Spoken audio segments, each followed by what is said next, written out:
Eu recordo, assim, eu tive um sonho que eu caía do avião e ficava vivo. 3 dias antes. Intimamente eu tinha medo que o sonho que eu tive viesse a acontecer naquele momento. E eu achava que não voltaria mais aqui para contar a história.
A programação com uma informação preocupante e importante demais.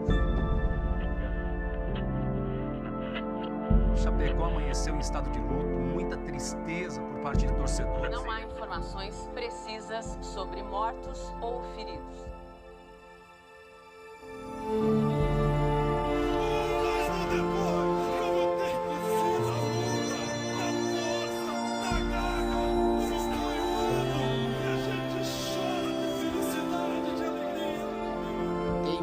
Trabalhar para voltar a fazer o que eu amo, né? Vai passar um filme na minha cabeça.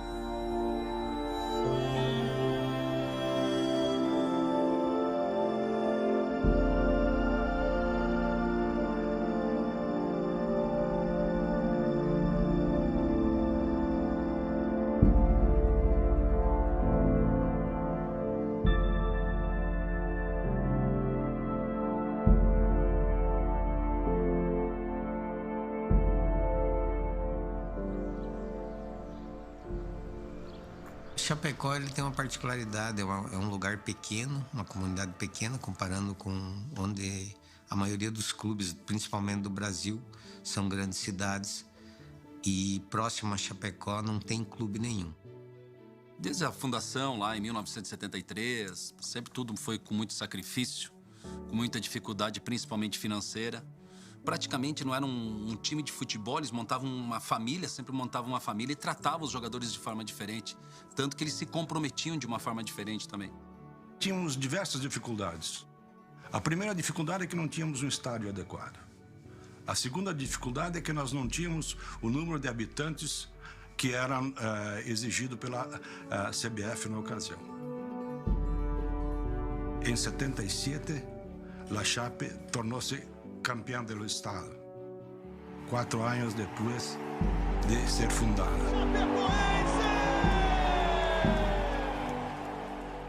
Passamos a ter a participação no Campeonato Brasileiro da época, que era formado por 60 clubes do Brasil, divididos em regiões.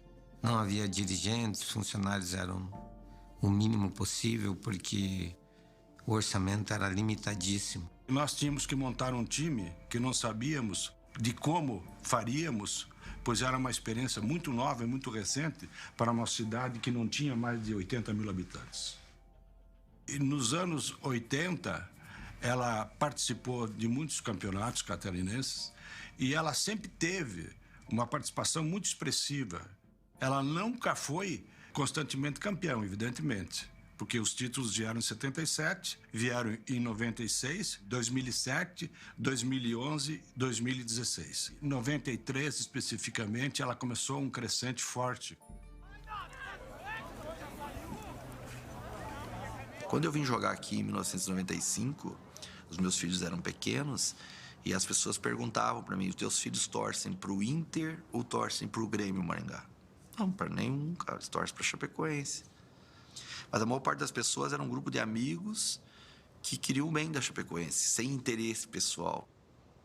Eu fui jogador da Chapecoense, fui treinador da Chapecoense, depois a gente fala os anos, se vocês quiserem, mas eu fui jogador. Na época, eu perdi muito dinheiro porque eu, naturalmente, fui deixando a minha empresa de lado e cuidando da Chapecoense. Nós não tínhamos estrutura, não tínhamos dinheiro, nós não tínhamos experiência em Campeonato Brasileiro. Eu cheguei em 2006. Em 2007 nós fomos campeões estadual, né? Logo no outro ano, trocou-se o presidente, veio com outra política, né? E ele chegou para nós e disse, não, nós temos que disputar o segundo semestre porque é uma chance que a gente tem de poder crescer, senão nós vamos ficar sempre disputando estadual e não temos a chance de crescer, né? Foi também a época que o seu Plínio, o Maninho, que hoje é o atual presidente, ajudou com o pagamento de salário de alguns jogadores, mas é uma pessoa que voltou e de lá não saiu mais. 2009 e 2010, a Chapecoense também foi aguerrida, mas teve muitas dificuldades. Começamos a fazer um trabalho totalmente diferente na Chapecoense. E já no primeiro ano que nós assumimos, nós já conseguimos chegar à final do estadual. Com essa conquista do vice-campeonato, nos deu direito a jogar a Série D.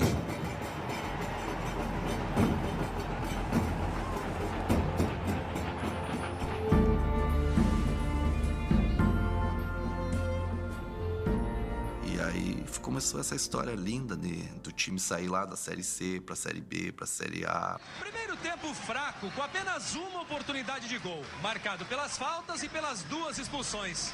Melhor para Chapecoense, vai chegando à Série C do Campeonato Brasileiro.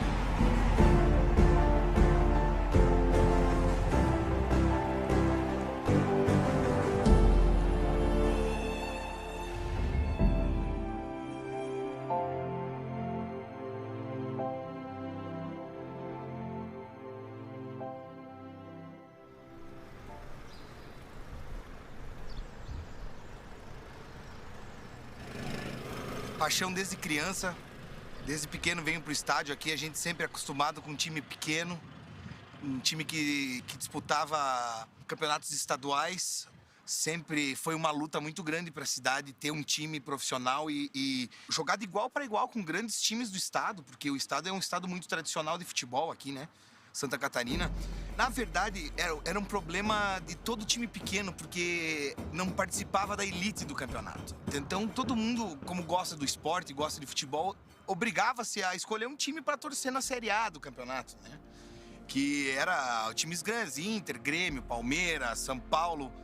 Então, eu acho que quando teve o boom mesmo, acho que foi da subida da Série C para a Série B, que a Chapecoense deu a galera que resolveu abraçar o time de verdade, assim.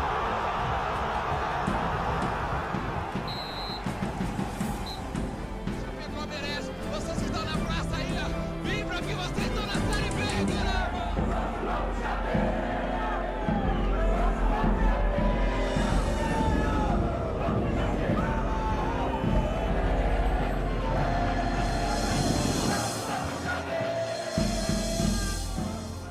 Na Chapecó, fechou todas as ruas e foi uma festa muito grande. Tivemos que sair direto dentro do vestiário para um caminhão de bombeiros. E eu lembro muito bem que quando a gente conseguiu acesso para B, nosso presidente reuniu-se conosco e falou, olha, vamos ficar no mínimo aí 2, 3 anos na Série B.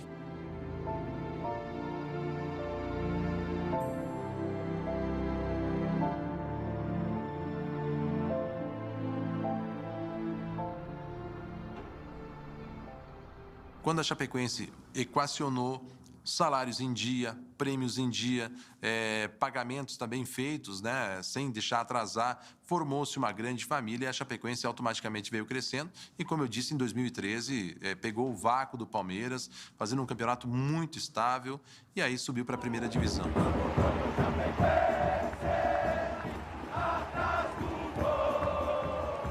Quando se percebeu que a gente poderia subir para a Série A, se criou uma expectativa muito grande, porque A Série A hoje, e há muito tempo, é o auge do futebol brasileiro. Deus toca a bola, garoto pro Bruno Rangel. Tá livre, Rangel!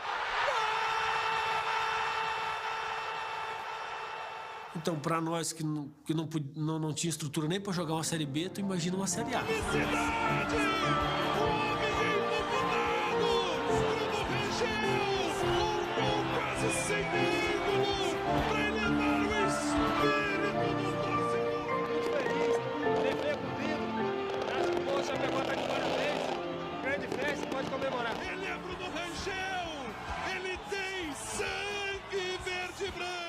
O povo, o Chapecó todo, estava feliz, não importava o que fosse acontecer. E aí a cidade toda explodiu, né? Agora sim, é Série A.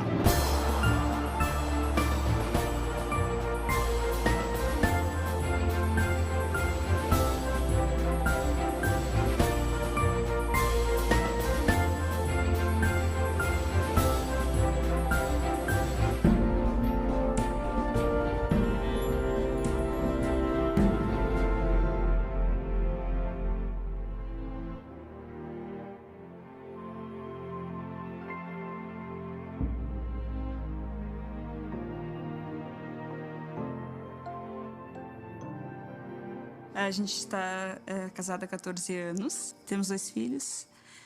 O Pedro tem 9 e a Mariana tem 3. A gente se conheceu na universidade, eu estava no primeiro período, assim, acho que na primeira semana na faculdade conheci ele. Ele já estava se formando, já estava no último período, já trabalhava como jornalista, já tinha essa experiência. Eu comecei a trabalhar como estagiária num jornal que era do lado da casa dele. E eu trabalhava como revisora. Então, eu saía sempre de madrugada do jornal. E ele ia me buscar no jornal e me levava para casa. E aí, foi que eu comecei a ficar na casa dele, dormir na casa dele. Quando eu via, já estava com minhas roupas lá. E a gente decidiu aí morar junto depois.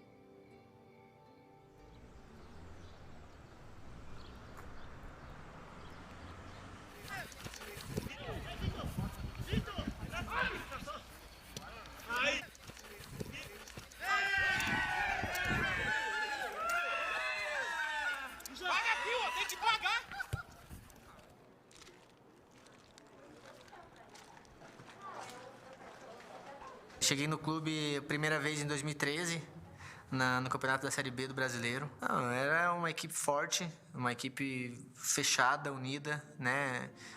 Bem família mesmo. As condições de 2013 para cá são totalmente diferentes.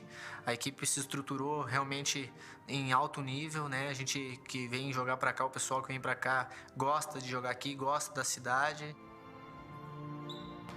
Quando eu cheguei em 2015, era um clube pequeno, que todos diziam que ia cair para a Série B, que não iria aguentar. Em 2015 mesmo, a gente já teve grandes jogos, conseguimos golear o Palmeiras e a Chapecoense já foi crescendo no patamar dentro do futebol. Tudo mudou na vida da Chapecoense. Então ela está estabilizada, sempre chegando às finais dos campeonatos estaduais, se mantendo na elite do futebol brasileiro. Da Chapecoense! A Chapecoense representou não apenas o futebol, representou uma cidade de 200 mil habitantes que estava chegando nas maiores esferas do futebol sul-americano, no caso da Copa Sul-Americana, em 2015.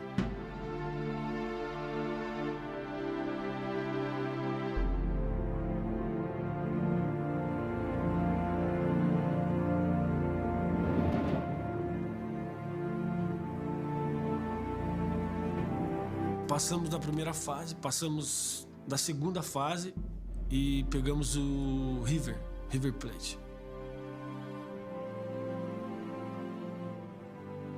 River Plate era o campeão da Libertadores. Ficou aquilo, né, de, poxa, vamos jogar contra o River.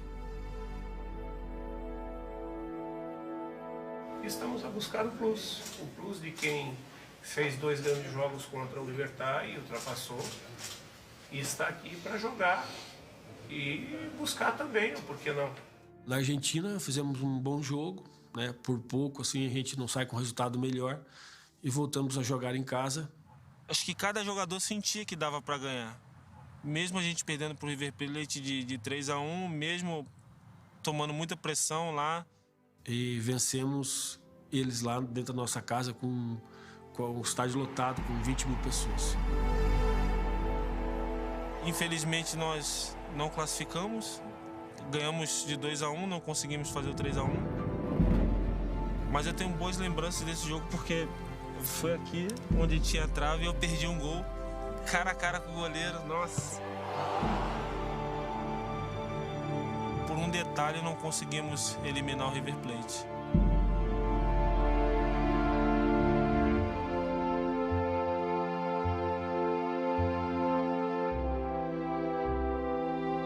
Já se criava uma expectativa de talvez para o próximo ano ir mais além, né? E ali na frente tem algo especial para nós. No passado a gente teve muitas alegrias, tivemos algumas horas que a gente achou que podia ir mais para frente, mas não era aquele momento, daqui a pouco, da gente conquistar algo a mais. Eu tenho certeza que esse ano nós vamos conquistar muitas coisas.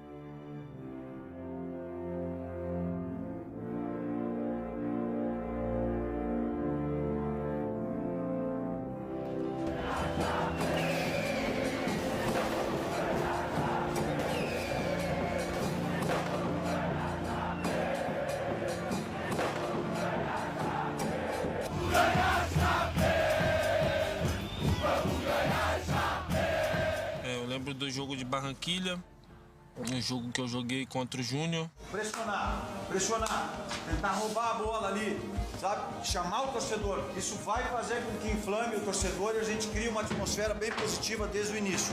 Coragem, alegria e nossa felicidade está lá dentro. Vamos buscar para cá. Nossa equipe estava num nível muito alto de concentração. Momento histórico, primeiro time de Santa Catarina acessaram a semifinal de Copa Sul-Americana. O árbitro do jogo vai terminar a partida. E chegou aqui em Chapecó, ganhamos de 3-0. Que momento vive a Chapecoense! Parabéns, Chape! O Brasil é verde e branco na Copa Sul-Americana. E é o Furacão do Oeste de Santa Catarina. E vem a semifinal da Copa Sul-Americana.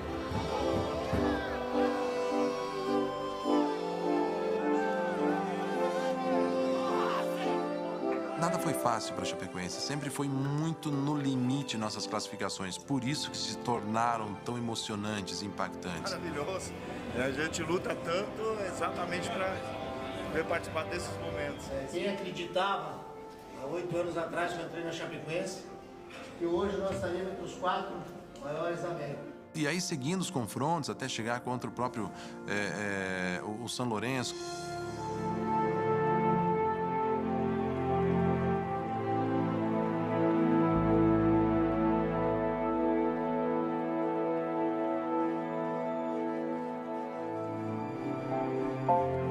Cada jogo foi de uma dificuldade gigante, sabe? Cada adversários imbuídos, os caras fortes, sabe? Bons times, e a gente teve que suar sangue para conseguir chegar. Foi o auge do clube aquele momento, né? E realmente encheu a cidade de orgulho. O time de Chapecó sempre foi um time diferente de outras equipes que eu passei. Fala, Danilo! Havia ali uma espécie de união maior do que em outros clubes que eu passei.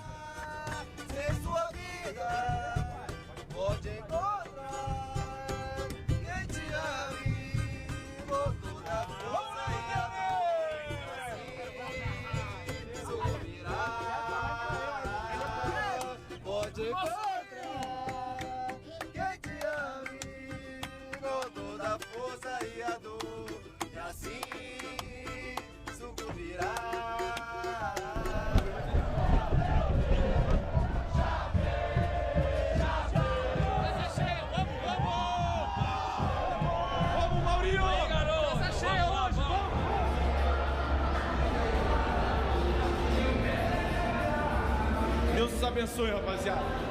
Hoje vai dar chave. Deus quiser, nós vamos atingir o nosso objetivo hoje e entrar para esse momento histórico no clube.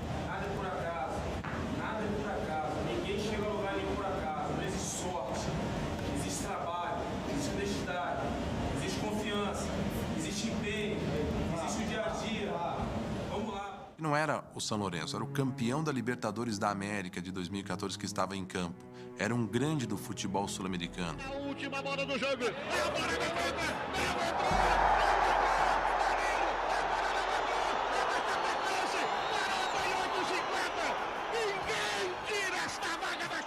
Final do jogo contra o São Lourenço, com a defesa do Danilo com a perna direita, foi uma das coisas mais emocionantes, tão simples, né? É uma defesa tão simples, mas muito marcante na história de todos nós. Nós estamos na final da Copa Sul-Americana. Justiça seja feita. Gol bonito merece placa. Defesa bonita também merece? Não, isso aí deixa pros torcedores. Aquela partida foi a primeira vez que eu vi o Kleber chorando no estádio. E a Chapecoense estava eliminando e passando por uma etapa jamais imaginada, que era a final da Copa Sul-Americana. É nóis, é final!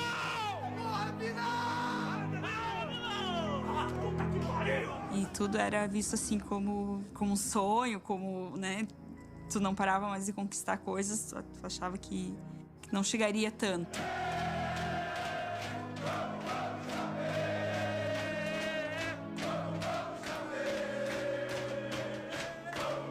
Tava todo mundo chorando, assim, se abraçando.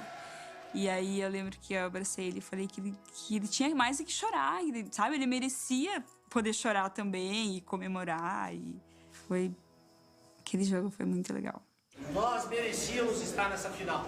O objetivo agora é o título da Sul-Americana.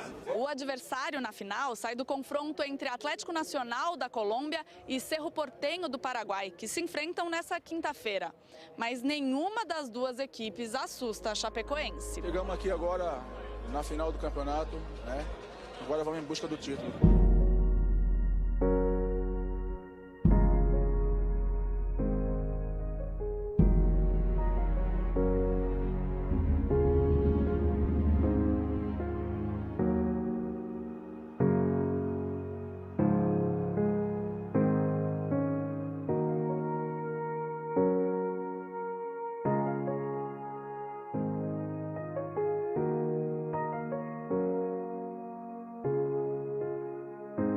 Quando a gente chegou na final da Sul-Americana, aí o carinho que tinha em Chapecó começou a se tornar no Brasil inteiro. Já éramos um time mais respeitado pelos outros clubes, né? Você imaginar um clube numa cidade pequena, um clube novo, né? Um clube que só jogava há pouco tempo campeonatos estaduais, como nós estávamos falando, e está numa final de Sul-Americana, decidindo o título com um campeão de uma Libertadores. No último jogo contra o Palmeiras, o Caio Júnior ele poupou. Ele colocou os time reserva e deixou só o Kleber Santana, que era o capitão. Depois da final ali, a gente caminhava ali, vendo o Palmeiras receber o troféu, o campeão, a torcida do Palmeiras falando que ia torcer pela gente. Na quarta-feira, que era o brasileiro, que ia, né, o clube brasileiro que ia representar o Brasil, na verdade, na Taça Sul-Americana. E o Palmeiras comemorando com as medalhas, com o troféu. E a gente passava correndo e muitos torcedores falavam: "Eu tô torcendo para vocês. Vocês vão ser campeões." Receber aquele carinho do povo ali, da torcida do Palmeiras, foi muito legal. Então tudo isso dava uma confiança muito grande pra gente ser campeão. Só que o nosso time, ele era muito seguro, ele era de time de jogadores muito experientes, né? Nas adversidades, eles cresciam muito. E nós tínhamos muitos lutadores ali, né? Jogadores que estavam reiniciando suas carreiras. Foi o auge do clube aquele momento, né? E realmente encheu a cidade de orgulho. A Chapecoense é o sorriso da cidade. É onde todo mundo se une. Pra mim, se confunde com a nossa história de vida, né? Porque a gente vem desde criança aqui pra Arena. Aprendemos a caminhar aqui praticamente nos espaços aqui da Arena. É a nossa vida, né? Que eles mereciam. Mais do que ninguém, eles mereciam, porque eles eram mais do que jogadores, né? Eles eram nossos amigos de Chapecó, eles eram nossos vizinhos em Chapecó. É como se fosse uma família pra nós, né? Não significa só um time. Significa uma cidade, uma região. Eles eram os nossos representantes da garra, da determinação, da vontade de vestir aquele escudo. E foi no melhor momento do clube, no melhor momento de cada atleta que estava naquele avião. Acho que foi o melhor momento de todos. Sandro, ele começou no futebol junto com a nossa diretoria de 2009. 4, 5 dias anterior ao jogo, ele me ligou, fretamos o avião, tu tem que ir até São Paulo, e a partir de lá você acompanha a delegação. Subi a conversar com a minha esposa que eu iria para Medellín. Nesse momento ela me lembrou que tinha um balé da minha menina. Eu tenho uma menina com 4 aninhos, né? Fiquei meio incomodado porque falei, mas balé tem toda hora, tem todo ano. Porque talvez nós vamos levar mais 50 anos para ir numa final de uma Sul-Americana, ou talvez nunca mais podemos chegar lá. E ela não ficou em silêncio. Só que aquele momento me voltou na lembrança o dia que a minha filha chegou em casa anunciando com que forma ela ia pro balé, como que ela iria vestida. E aquilo começou a mexer muito com o meu lado emocional e eu comecei a pensar um pouco, porque ela é muito apegada comigo, né? Foi então que chegou o meio-dia, eu resolvi que eu não iria mais porque eu iria acompanhar o balé dela. Aí na véspera da viagem, o meu treinador de goleiro veio e falou, Nivaldo, vai viajar tu, Danilo e Fomo, vamos viajar com 3 goleiros. Só que o avião retornava a Chapecó. Jogava contra o Palmeiras e retornava até a Chapecó e depois voltava a Medellín, né? Resolveu-se que o avião não voltaria a Chapecó. Não estava mais escrito na Sul-Americana. Então estava só escrito no Brasileiro. Eu disse, como eu não vou jogar na Sul-Americana, ele deve ter levado o outro, né? E nisso veio o auxiliar dele falar comigo, Nivaldo, o Caio resolveu não te levar porque daí não te levando, ele pode levar outro para usar o jogo contra o Palmeiras e mandou pedir desculpa para ti. Eu disse, não, cara, não tem nada que pedir desculpa, tá tranquilo. Ele foi em todas as viagens, ele não faltou uma nesses 3 anos e quase 4 anos que ele estava lá. Ele viajou ainda no sábado, né, porque eles jogaram em São Paulo no final de semana e na segunda que eles viajavam para Medellín. Deu tchau, ia até o hotel para ir com eles para o aeroporto. Aí esqueceu o cartão de crédito, voltou para casa, correndo, assim, porque a gente saiu na sexta-noite. E aí a gente chegou tarde em casa, ele não tinha feito a mala ainda para viajar. Então, no sábado ele acordou, assim, rápido, fez a mala rápido, foi tudo corrido, assim. Foi a última vez, assim, que a gente se viu. A Chapecoense vira aquela página, né? E muda o foco totalmente para a grande final da Copa Sul-Americana. O time viaja hoje à tarde direto de São Paulo para Colômbia.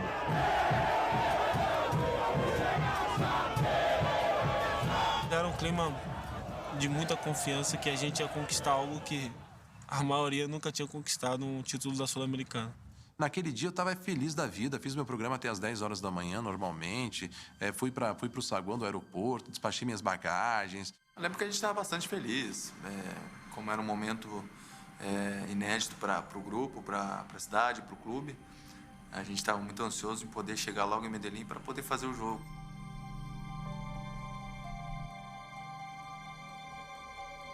Eu lembro a gente entrando no avião, eu olhei pra ele, tirei minhas coisas e olhei pra frente. Nisso tava o Foma me chamando. Eu e o Alan, a gente se conhece há muito tempo, mais de 10 anos, então chamei ele normal pra sentar do meu lado pra gente escutar uma música e... Acredito que ali foi Deus usando o Foma pra que eu sentasse do lado dele. Quando ele me ligou, ele tava já dentro do avião e tava assim uma festa, uma bagunça, o pessoal falando alto e tal. E daí ele falou, vou ligar, né? Tô ligando pra dar tchau, tá? Que a gente já tá embarcando. Eu falei, meu Deus, tu não tá no avião, porque tem tanto barulho, assim, geralmente no avião é mais quieto. Eu falei, meu Deus, parece que tu tá, porque eles estavam tocando já, né? Estavam tocando pagode, sei lá. Eu falei, meu Deus, parece que tu tá num bar, né? Não num avião. Eu estava muito tranquilo. E os jogadores também. Não tinha nada que pudesse dizer que poderia acontecer alguma coisa, absolutamente nada. Eu tava com muito sono, eu tava querendo dormir, mas parece que Deus falava pra mim não dormir. Até essa parte aí eu lembro, nítido, assim. Tenho na minha memória fresco, assim, o que eu fiz naquele dia.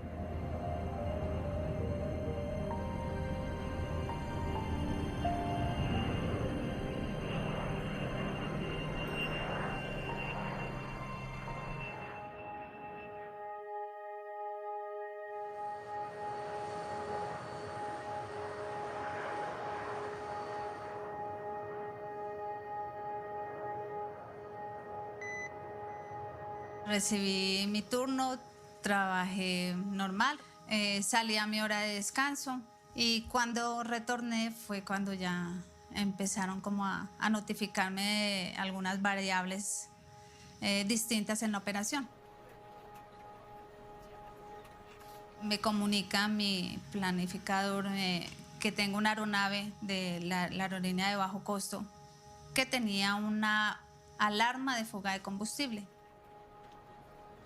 La aeronave estaba haciendo Bogotá-San Andrés y solicita ingresar a Río Negro, así que no era un vuelo normal. Por lo tanto, yo en la primera comunicación pues le pregunto que si tiene algún inconveniente. Me dice, sí, correcto, tengo una alarma. Por lo tanto, yo decido ingresar a esa aeronave. Esa noche las condiciones eran muy malas, no eran óptimas como pues, para que ellos efectuaran un aterrizaje tranquilo. Dentro de esas coordinaciones aparece el avión del LAMIA, el avión del boliviano. Decido poner a hacer sostenimiento al resto de aeronaves y no me notifica nada, a todas las pongo a esperar y aceptan las instrucciones normales. Van pasando los minutos y de pronto sí el LAMIA ya me notifica que solicita prioridad para el aterrizaje. A Colombia 3019, buenas noches, contacto radar, siga centro, nivel de vuelo 210. Alibaba India 2933, 210 en acercamiento. Solicitamos prioridad para la aproximación directa, se nos ha presentado un problema de combustible. Yo la tenía tan cerca de las otras aeronaves, para mí era muy importante separarla. Entonces empiezo a darle como instrucciones. Atento, tengo una aeronave por debajo suyo, efectuando la aproximación.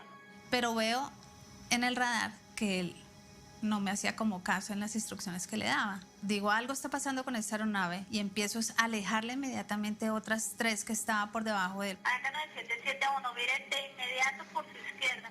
La emergencia fue prácticamente 2 minutos antes del impacto. Estamos con emergencia de combustible, señorita, por eso le pido de una vez por su final.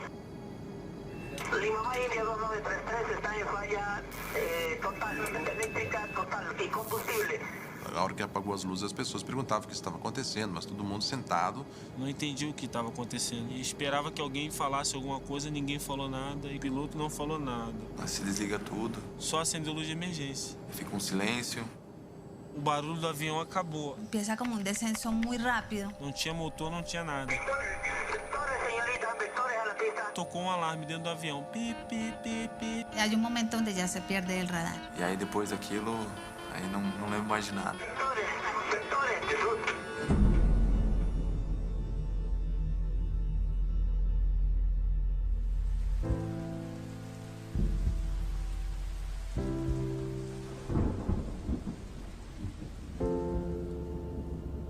Eu me lembro que era aproximadamente um pouquinho antes das 4 horas da manhã. Chovia muito em Chapecó. De madrugada, 4 horas da manhã, eu recebi uma ligação. Aí ela disse, Nivaldo, tu tá sabendo o que tá acontecendo? Atendi o telefone, era minha filha. Aí eu me preocupei. Aconteceu alguma coisa, filha? Algum problema em casa? Por favor. Disse, não, pai, não é isso. Ninguém sabia o que estava acontecendo, ninguém conseguia contato com ninguém. Mas alguma coisa já me dizia assim que a notícia não era boa. A minha mãe, que ela mora do lado da minha casa, subiu ao apartamento dizendo que o avião havia caído. Eu, por um momento assim, eu perdi as pernas, cara. Eu disse, não pode. Como foi acontecer isso? Quando começou a aparecer as imagens, dava para perceber que a situação era complicada. Não lembro de tanta chuva como foi aquela noite, aquela madrugada. Eu só ouvi um carro buzinando na frente da minha casa. E começou a buzinar e buzinar e buzinar e não parava. Eu fui para a janela do meu quarto, olhei e eu vi. Chegou o carro com a logo da emissora. Eu tinha que entrar ao vivo com a Mona Lisa Perrone, no Hora 1, da TV Globo. E foi o maior desafio da minha vida. Estamos interrompendo a programação com uma informação preocupante e importante demais. O avião que transportava a delegação da Chapecoense para a Colômbia caiu perto do aeroporto de Medellín. Não há informações precisas sobre mortos ou feridos. Estaba muy oscuro, noche fría, mucha nieblina, estábamos a 2 grados bajo cero. Desde la parte de bomberos me notifican pues que hay un avión desaparecido en inmediaciones del municipio de La Unión. Y inmediatamente pues se despliega un operativo de médicos. Llamar a los muchachos 5 minutos para que estén en la estación y salimos hacia el cerro. Realmente los carros nos pueden llevar hasta cierto punto.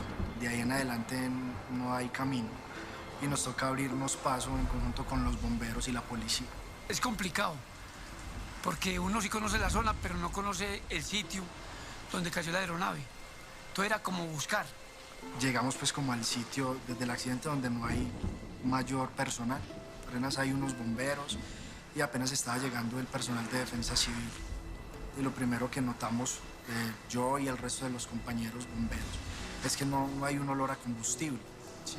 Entonces, porque ese era el miedo de nosotros también, que de pronto la aeronave estallara. Era llamar, pedir ayuda a la gente que tuviera camionetas 4x4. Y sí, la gente de la Unión se volcó allá al sitio del desastre. As informações, as primeiras que chegaram, era que tinha 21 mortos. As horas foram passando, as notícias cada vez ficavam piores. E aí passou-se 1 hora e pouco por aí, eu não conseguia parar de caminhar, eu andava de um lado para o outro dentro da minha casa. Eu peguei meu carro e fui até a arena. E aí é onde começou a chegar as pessoas, os familiares. Aí eu cheguei no clube, tava um desespero, assim, meu, eu acho que nunca vou me esquecer da imagem, assim, sabe? Aí começou a aparecer alguns nomes que tinham tirado com vida e tal, e a gente ainda mantinha uma esperança de ter mais pessoas, né? En el momento que íbamos subiendo por el monte, escuchábamos que alguien nos gritaba, y era que estaba Rafael. Me adentro un poquito más tratando de buscar sobrevivientes. Y es en ese momento donde encontramos a Jackson Follman, ¿sí? Que lo sacan los muchachos de bomberos. Empieza a llover, la temperatura baja aún más. Las posibilidades de encontrar sobrevivientes son mínimas. En medicina hay una cosa que se llama la hora de oro en trauma, que es una hora determinada donde vamos a encontrar el mayor número de sobrevivientes, ¿sí? Ya habíamos perdido realmente mucha esperanza en encontrar sobrevivientes. Sin embargo, posteriormente encuentran a otro jugador. 5 horas después, Elion Neto dio señales de vida. Por donde yo encontré a Jackson, él estaba por allá a unos 4 metros. Entonces fue un milagro haber encontrado prácticamente 5 horas después a otra persona con vida. O Instituto Médico Legal de Medellín já identificou os corpos dos 71 mortos no acidente do avião que levava a Chapecoense. E logo no início da manhã foi confirmado que realmente tinham sobrevivido 6 pessoas e o resto, infelizmente, tinham perdido a vida. E aí eu esperei, então, chegar umas 7 horas que a gente tinha certeza que não tinha, que eles pararam as buscas, que não tinha mais sobreviventes para acordar minha sogra. E ai, foi horrível, assim.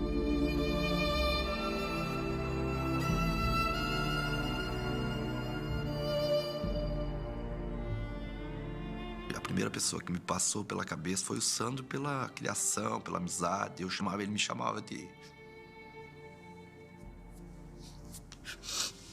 Ele me chamava de irmão. E eu também, é claro. Você imagine uma pessoa como nós, que estávamos ali diariamente, que todos eram nossos amigos, e você tem que confortar a família daqueles que perderam a vida. Chapecó amanheceu em estado de luto, muita tristeza por parte de torcedores, os familiares dos jogadores também querendo informações. Eu não tive coragem de ir no estádio, né? Aí começou a se criar uma aglomeração no estádio de gente. A gente perdeu muitos amigos, a própria sociedade, não só jogadores, né? Então, foi muito triste. Cara, chovia muito, parecia uma cidade chorando, todo mundo chorando. Realmente muito triste, cara. Muito triste a cidade toda. Eu acho que o Brasil, o mundo todo, né? Se tornou uma notícia mundial. Você via um desespero em cada rosto que você olhasse, você percebia. É uma comunidade muito pequena, onde todo mundo se conhece, e você simplesmente desaparecer da tua vida tantas pessoas assim, é complicado. Agora eu posso fazer uma pergunta? Como vocês da imprensa estão se sentindo perdendo tantos amigos queridos lá. Você pode me responder? Não. Não. Posso te dar um abraço em nome da imprensa?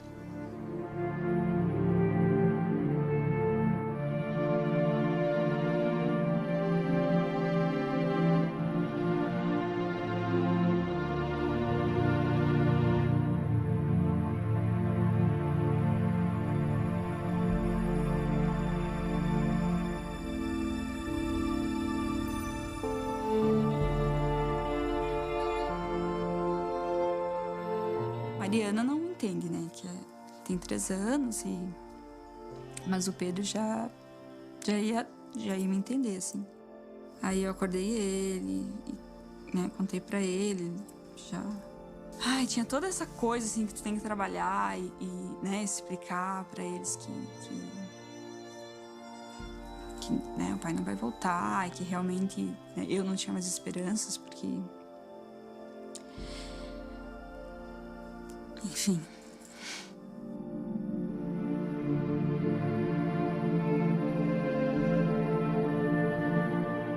Você imagina uma cidade que foi atingida por uma tragédia. Uma cidade inteira. As pessoas elas não tinham motivação nenhuma para trabalhar, não tinham motivação nenhuma para sair na rua. Foi uma semana muito longa, cara. Dormir, tu dormia porque o teu corpo adormecia, né? Mas... realmente era sempre dormindo e acordando. Chegava um ponto, um ponto que o teu corpo, ele, fisicamente, ele não aguentava. E aquilo foi uma eternidade, porque aqueles dias não passavam e o desespero era cada vez pior. A cidade era impressionante. Você escutava a grama dos canteiros da cidade, assim, crescendo. O silêncio era absurdo. Era ensurdecedor o silêncio, a tristeza, o semblante das pessoas. Você parava num semáforo de carro e olhava para a pessoa do teu lado, a pessoa estava desmontada. Mas conforme o tempo foi passando, eu fui percebendo quantas pessoas eu tinha perdido. Porque daí tinha o roupeiro, que era da minha época, o preparador físico da minha época, o preparador de goleiro da minha época. Todos nós perdemos aí muitas pessoas queridas, cara, que realmente a gente vai levar para os nossos corações a vida toda.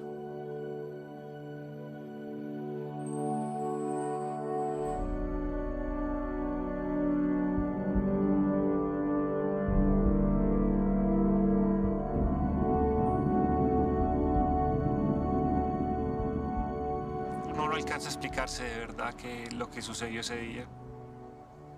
Nosotros pudimos haber estado en esa misma situación. Entonces volvimos esto como algo propio, muy sentido, y que lo que queríamos primero era ayudar al club, a Chapecoense. Posterior, en la madrugada de ese lunes tan trágico, decidimos con la alcaldía realizar, pues digamos, el mismo momento en que íbamos a jugar ese partido, un homenaje a Chapecoense por esa tragedia que se había tenido. Se ha tomado la decisión por parte de la Junta, la Presidencia y todos nosotros de entregarle, digamos, el título a Chapecoense.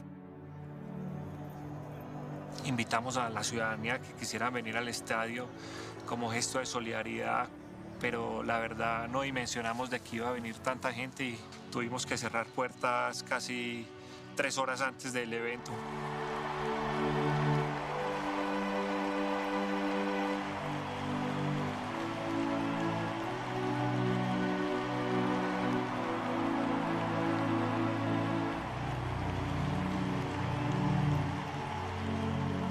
Deportivo del Chapecoense es fiel muestra de la grandeza del espíritu que hace del fútbol suramericano el más apasionante del mundo. Y ante los sucesos trágicos en la Confederación Suramericana de Fútbol estamos de luto y nuestras oraciones y corazones están con las víctimas y con sus familias. No olvidaremos la actitud del Atlético Nacional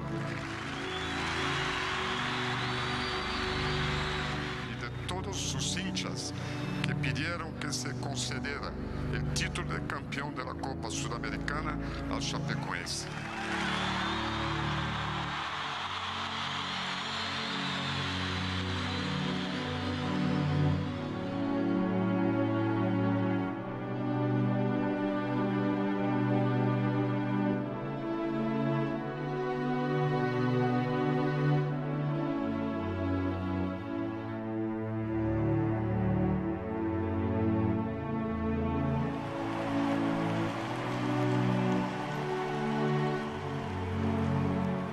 Solo espero de que sus corazones cada vez más se vayan sanando, igual que el nuestro.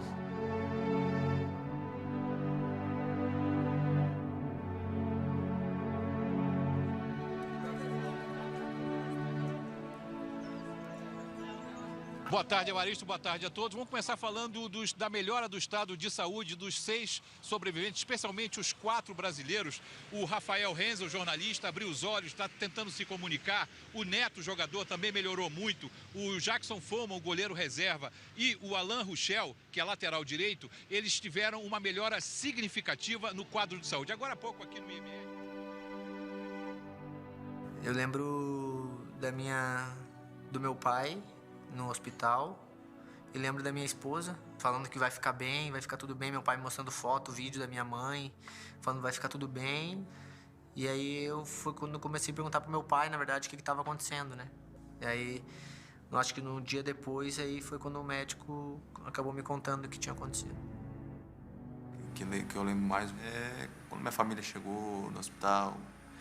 Então, são essas as lembranças. Só lembro que eu acordei depois de 10 dias em coma. Aí escutei o pessoal, os médicos, os enfermeiros falando em espanhol. Falei, meu Deus, eu tô em outro país internado, o que tá acontecendo? E aí quando o médico do clube chegou com a camisa da Chapecoense, eu perguntei do jogo, eu lembrei do jogo. Não lembrava do acidente, falei pra ele, o que aconteceu no jogo? Eu machuquei no jogo e ele falou, machucou. Você machucou no jogo, machucou o joelho. Eu tava tão debilitado que eu nem percebi que era mentira. Vi minha esposa, vi o pastor da minha igreja de Santos, vi meu pai, meu irmão. E eles tinham até medo de fazer carinho em mim, porque a minha filha falava, você não vai fazer um carinho no seu pai? Ela falava, não, pai, eu tenho medo de te machucar, porque eu tava muito machucado.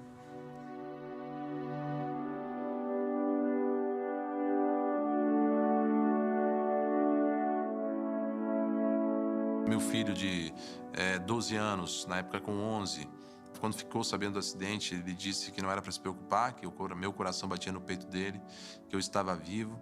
Encorajou todo mundo na fé, na esperança e disse, olha, meu pai está vivo, sinto o coração dele bater no meu peito. Dá um abraço.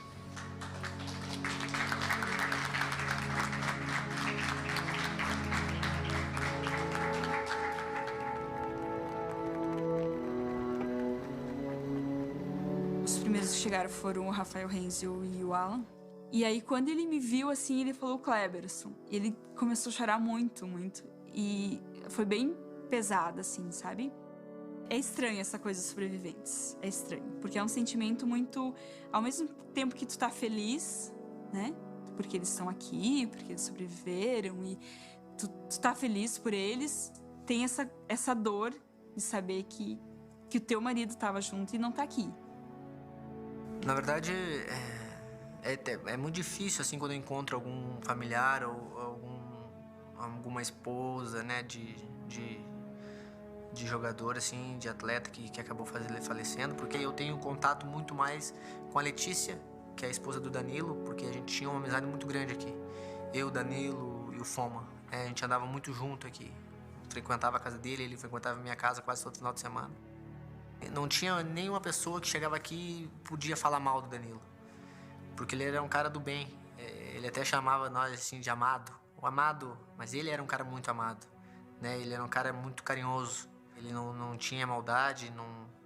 Ele era um cara realmente especial, era um cara do bem. Uma das minhas missões era tranquilizar o coração das pessoas que perderam seus entes queridos. Fui à casa de muitos, encontrei muitas viúvas também, familiares, para dizer que ninguém sofreu no acidente, que não houve desespero, que ninguém saiu correndo para os corredores, como no primeiro momento havia sido dito. A primeira coisa que eu falei para ele é que ele estava muito feio. Que ele tava careca, daí ele tinha só um cabelo aqui assim, aqueles caras não raparam direito, né? Então deixaram um maço de cabelo aqui, e eu falei pra ele que tava muito feio com aquele cabelo. E ele falou pra mim, não, tu tá bonito, sem dente aí, tá bonito. Eu não tinha dente, bonito tá tu com essa orelha aí.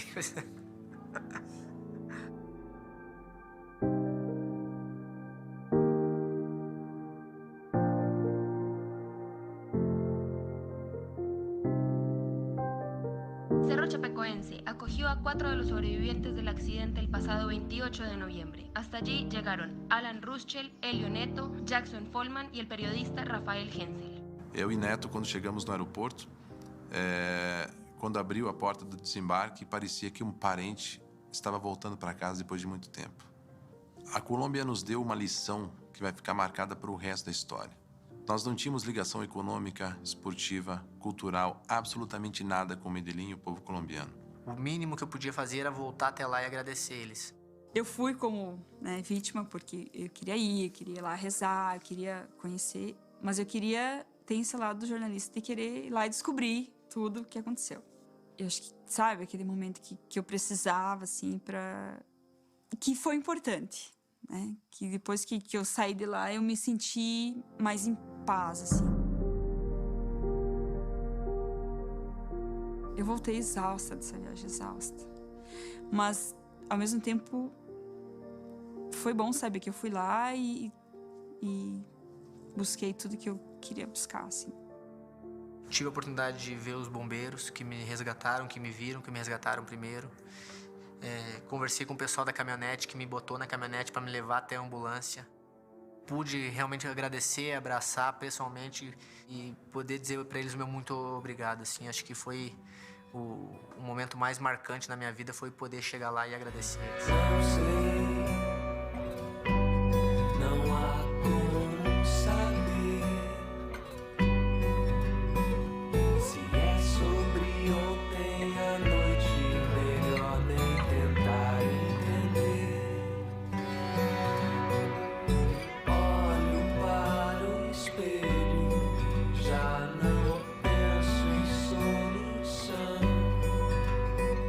Estava o sinal vermelho quando peguei na sua mão. Lembra os unicórnios e as risadas pelo chão. Chuva de estrelas, choque dos corpos pela contramão.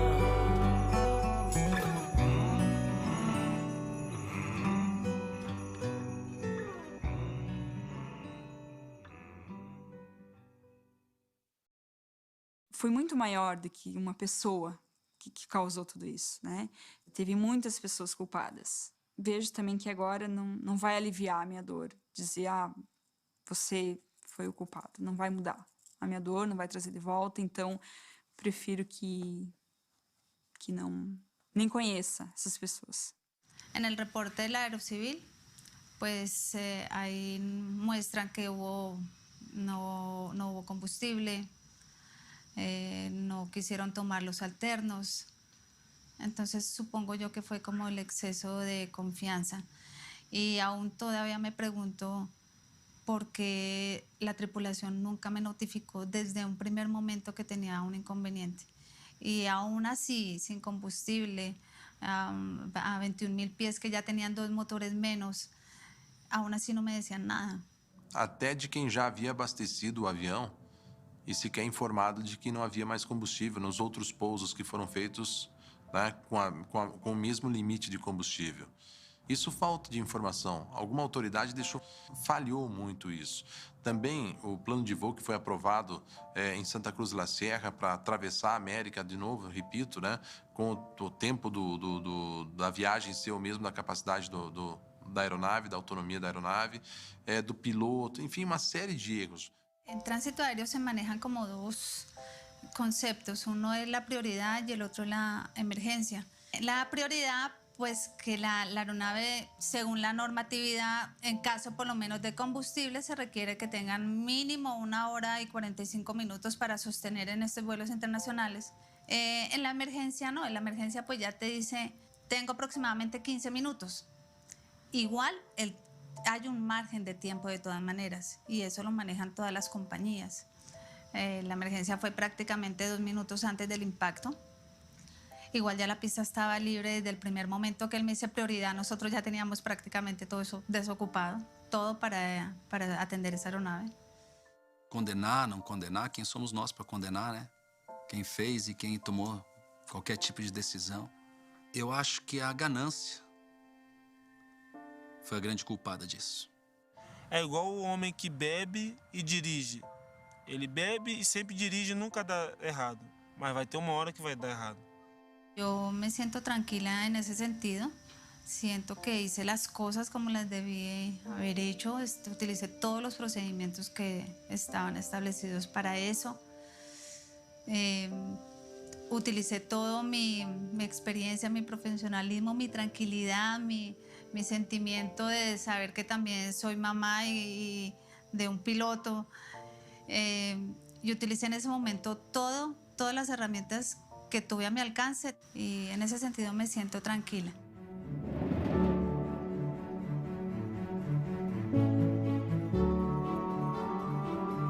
Chapecoense é o grande lazer da cidade. O torcedor da Chapecoense realmente é diferente. Ele passa uma força maravilhosa para todo mundo. Antes chegou a ter alguns minutos de pensar que não ia continuar, mas como a gente sabe que todo mundo gostava do clube, vestia a camisa, ninguém ia deixar o clube terminar, e em homenagem também aos que foram. A gente estaria mentindo se não pensasse que talvez aconteceria alguma coisa com o clube, mas eu acho que nunca vai deixar de existir a Chapecoense. Então, a existência da Chapecoense é questão de necessidade para a cidade. E não só para a cidade, para o estado todo. Passou aí 3, 4 dias, se reunimos, né? Vamos pensar adiante, né? Vamos fazer o quê? A gente não vai acabar tudo aqui. Nós temos 2 opções, ou a gente pensa adiante, ou a gente baixa a cabeça e acaba tudo, que eu acho que não é o que eles queriam, né? Que eu acho que não é o que o pessoal da cidade quer, e o que eu acho que não é o que o Brasil quer. Eu acho que todo mundo quer que o clube se reerga novamente, eu não sei como, mas vamos ter que fazer alguma coisa.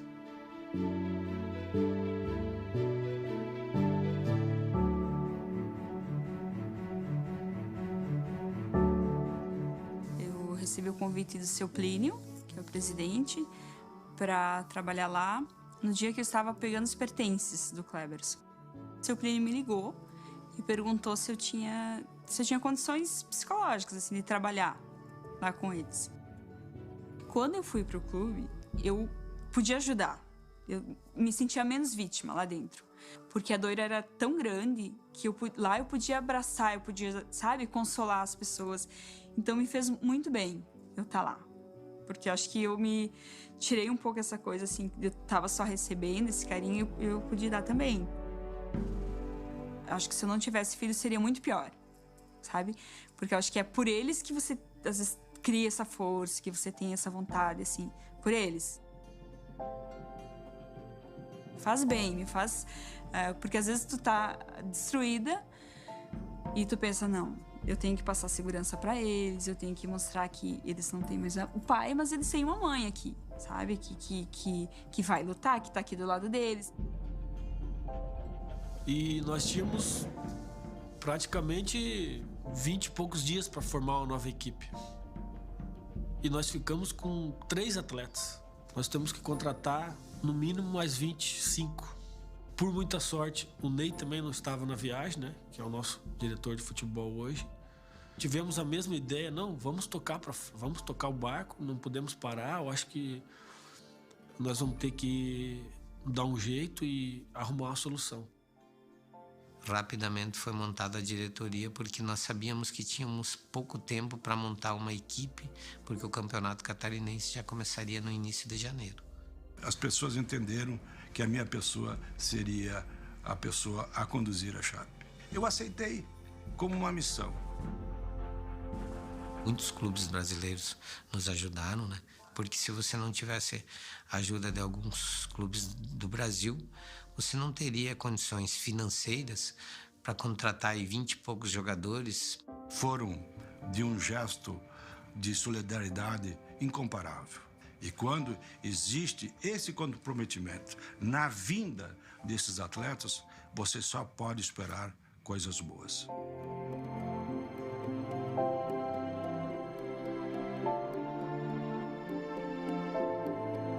logo depois do Natal, me veio a primeira ligação do meu empresário falando que tinham 4 times interessados em mim e 3 eram para eu poder aparecer normalmente assim, no futebol e o outro era por uma responsabilidade muito grande, né? Aí eu virei para ele e falei assim, eu quero saber só da responsabilidade grande, que eu meio que imaginava, assim, sabe? E aí ele falou para mim que era Chapecoense, eu falei assim, mano, eu não quero escutar nenhuma outra proposta. Ele, não, são coisas boas. Eu falei, liga lá pro Rui e vamos pra Chape. Eu, particularmente, quando eu cheguei, a cidade inteira tava muito triste, né? Torcedores me encontravam na rua, as criancinhas pequenininhas me abraçavam e pediam pra trazer alegria de volta.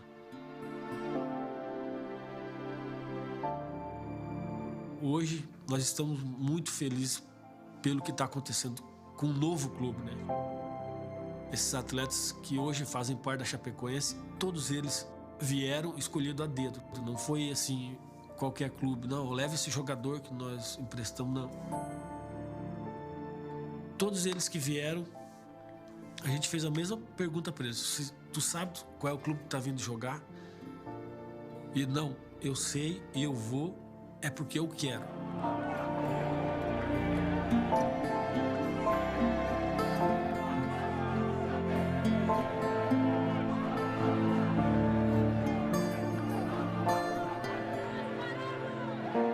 A gente sabe que a gente não vai trazer de volta o pessoal que se foi, a gente não estamos substituindo ninguém. Nós jogadores sabemos que quando você monta um time, sai 5, 6 e vem 5, 6, vem 10 jogadores diferentes, já é complicado, imagina quando vem 30 jogadores diferentes, você imagina.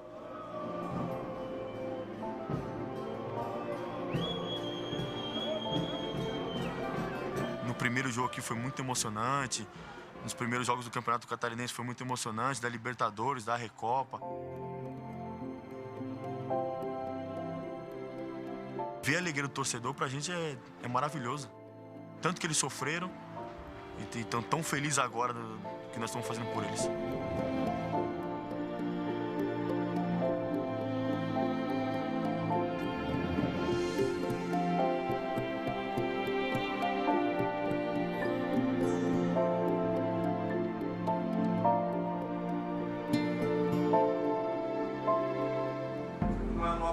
Essa é a chave. Só estamos dando continuidade naquilo que foi iniciado. Hoje a história continua e continua com vitória.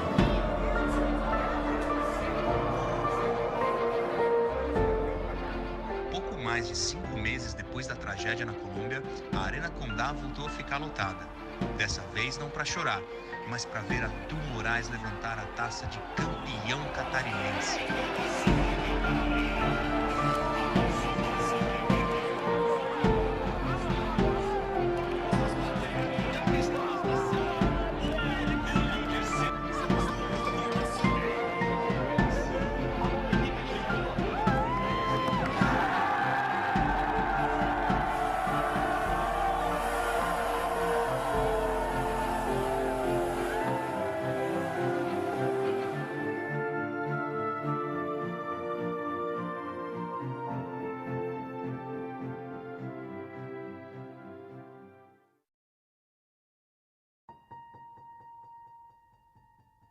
Não caberia a mim ficar jogado num canto, chorando ou me lamentando pela minha perna que eu perdi. Eu ganhei minha vida, ganhei minha segunda chance de viver, então eu comemoro muito. Eu sempre falo que hoje, com uma perna, eu consigo chegar mais longe se eu tivesse com as duas. Eu procuro levar a vida assim, sempre com um sorriso no rosto. Acredito que eles vão arrebentar, que eles vão superar as expectativas. O Alan Neto, eu acho que eles vão voltar melhor do que eles estavam antes.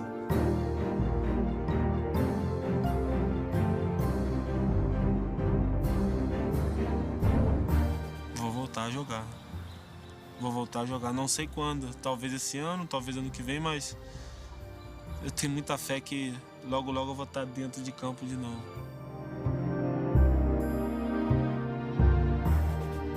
O médico me explicou, falou, Neto, você não machucou no jogo, você caiu no avião.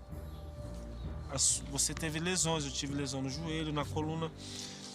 Ele falou pra mim, o tempo pouco importa, o que importa é você voltar bem.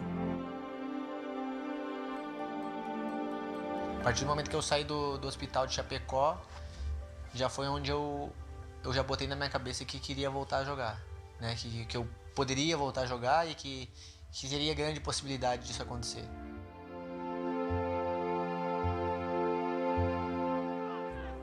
Eu creio muito que muita gente está torcendo pela minha volta, torcendo pela volta do Neto. E acho que vai ser um momento emocionante, um momento único.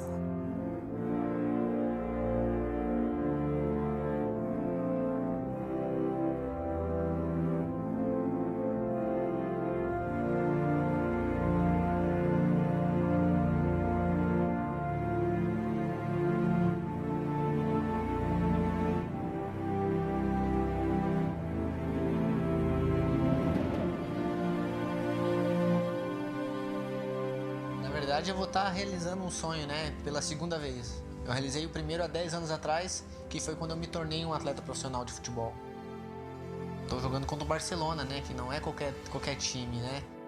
O Neto, ele falou pra mim uma coisa que... Ele falou assim, tu não tá acreditando, tu vai jogar no Camp Nou, cara. Tu vai jogar no melhor campo do mundo, contra o melhor time do mundo. E aí, quando eu paro e penso, né? Cara, realmente eu vou jogar contra o Barcelona.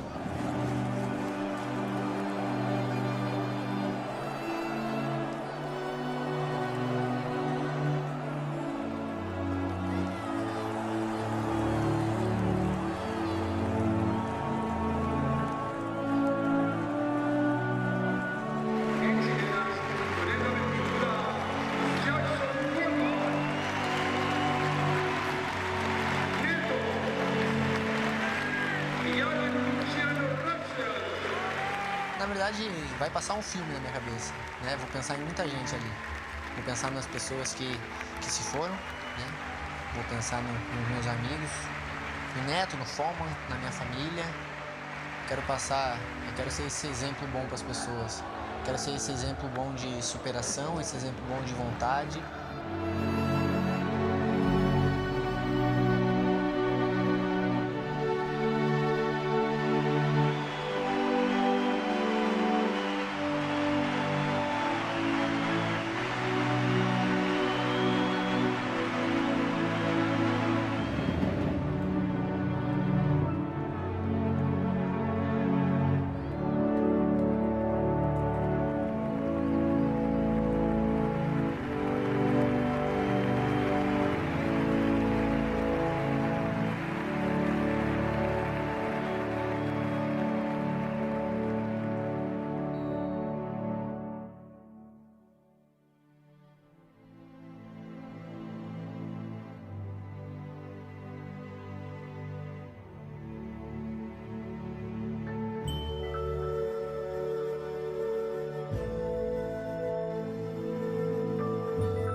A saudade ela é enorme e o que fica mesmo é os momentos bonitos que a gente viveu, as alegrias. Eu, graças a Deus, consigo levar só o sorriso de todos.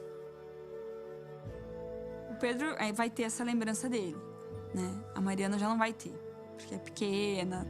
O Pedro já vai recordar para a vida toda, assim, do pai dele. Mas uma coisa, assim, que eu até converso bastante com o Pedro e passo, a gente recebeu muita ajuda de pessoas que eu nem conhecia, mas que conheciam ele e que gostavam dele. A gente recebeu toda essa ajuda porque o teu pai, enquanto ele esteve aqui, ele foi uma pessoa muito boa e as pessoas gostavam dele. Então é esse sentimento que eu quero que ele leve, assim. Tudo que a gente puder fazer, tudo que tiver ao nosso alcance para fazer, para manter a Chapecoense forte e entre os melhores, nós vamos fazer. E que eles olhem por nós, que torçam por nós, onde eles estiverem, que a cada gesto que a gente faz pela Chapecoense, para mim, eles estão olhando e me força a fazer bem feito, fazer da maneira correta, como eles faziam também, né? Como eles gostavam que seria feito. Eu jamais vou esquecer essas pessoas que deram tantas alegrias e representaram tão bem esse time. Jamais vou esquecer eles. Eu espero que eles estejam bem. Oro para que Deus receba eles, continue com eles de braços abertos, porque são pessoas de coração muito grande. eram nossos amigos, que tinham um compromisso com o clube. E nós chegamos aonde não imaginávamos até chegar tão rapidamente. Foram grandes heróis, sempre honraram as cores do clube e deixaram um legado maravilhoso de comprometimento e de que o pequeno, fazendo força, pode chegar a qualquer lugar.